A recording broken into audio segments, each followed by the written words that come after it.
Yes, you guessed it. There has been a new Team Fortress 2 update, and this one is all about aliens. In this video I will go over the major changes in this very update, so put your tinfoil hats on and let's go.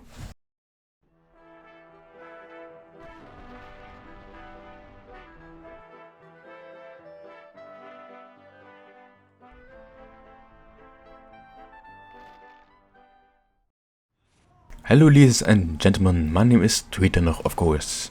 The invasion update has indeed gone live, and as always I will not go over small changes like bug fixes and whatnot. So in this update there has been a campaign cost pass being added, there are also cases being added, there are new weapons, just reskins, don't worry, don't hold your breath, just reskins. Also new cosmetics like always in a big content update, new taunts, and also new maps, but I will go over the other things first. So the first thing that has been changed or been added is the campaign pass. They have added a new campaign pass, and it works pretty similar just to the Gunbella campaign pass, but it's a little bit different. It's the same as in you go to your inventory, well you first buy it, so you go to your inventory, you use it, and then you get the campaign coin, which also kind of levels up in a way. But there are no skins this time around. You will not be able to be able to receive skins this time around. You will be, however, receive cases, and which you will need to buy a key for, sadly. But this campaign pass is also a little bit cheaper, and the money that is being raised by these campaign passes will go to the content creators of this for this update, like the map creators and the modelers for the weapons and whatnot. They will get a little bit of payment for the efforts. And this campaign coin will also track your kills as well, level up like a strange, like incredibly lethal, or Hill's own campaign coin boss, whatever. But that's the campaign pass in a nutshell. There are also new weapons being added, but again, don't hold your breath. They are just reskins. Like for example, there's a sniper being added, but it does exactly the same thing as the machinima, but instead of bullets, it fires lasers. So these weapons are exactly the same as the default, well, the other weapons that already exist, but they're just reskins and they do have some sort of special effects to them. And there are also only 4 of them. What I also found very interesting in this update is they added some options to the advanced options. If you go to the main menu and you go to the advanced options, you now have options for the hit sound. To change your hit sounds, to adjust the volume, to adjust the pitch. Which kind of makes my recent video about hit sounds a little bit out of date, but hey. The fact that they added this makes it much easier for you to change the pitch and whatnot. So you don't have to like enter in commands to adjust your hit sound. You just go to the advanced options and you adjust the sliders a little bit to your personal liking. Now, more importantly, there have been new maps that were added in this update. TF2 devs claim that there are 4 of them. I, to be honest, would claim there are 3 of them and 1 reskin. So let's go over the reskin first, shall we? Let's get that one out of the way. There's been a reskin version of Tufort. It's plays exactly the same, just like the Tufort you love and or hate. For me it's and or hate.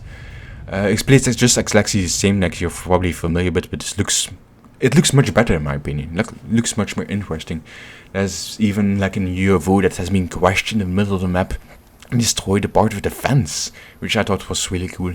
And also some of the buildings are like covered up with something, and there have been pipes and there are hazmat suits, and when you go inside of the building you can actually like look through the windows in some of the rooms, and there are some objects that look pretty interesting or pretty funny in some situations.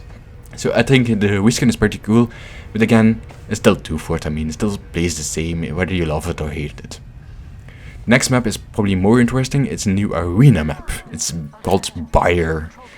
This map is really small. Like honestly, this is probably the smallest map that is like actual game modes. Like of course there's b-ball and whatnot, but this map is like really small as an actual game mode. But also different is normally an arena map only has 1 control point. This one has 2 control points, 1 over for each team.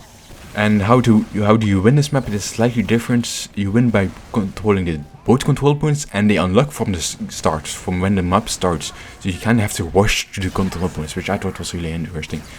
Or you have to, of course, as arena kinda is like standard. You have to eliminate the other team and they don't respawn. They also know health packs on the map because it's an arena. It's pretty much the arena that you know, other than the fact that there are 2 control points. This is really interesting. This is much better than other arena maps in my opinion because it's much faster. It kind of forces you to go to the control points as quickly as possible. Because otherwise the other team will capture both of the control points and you will lose enemies. So you will no longer have that like one cloak and dagger spy that just is hiding in the corner. No, that won't happen. You won't have to like wait for the control point to unlock because they unlock from the start. So this arena map is much better in my opinion than most of the other ones, and I wish all of the arena maps were like this because it's much faster. I think it's very rare for a match to last longer than 3 minutes. So the next map is King of the Hill Probed. What's interesting about this map in my opinion is it's not mirrored in a straight line. Like normally when you have like a King of the Hill map, it's like almost like a mirror in the middle of the map where the control point is, and on all the sides it's the same, so it's both sides the same. This one is mirrored in a corner, so it's like a kind of in the corner map, so it's a little bit different. And what's also really cool about this map is that you can actually go inside of the flying saucer that occasionally passes by in the middle of the map on the control point. And where you go inside with the flying saucer, you actually get damage over time, just like in the Halloween maps. And when you go to the exits, you get a buff, like crits or Uber and whatnot.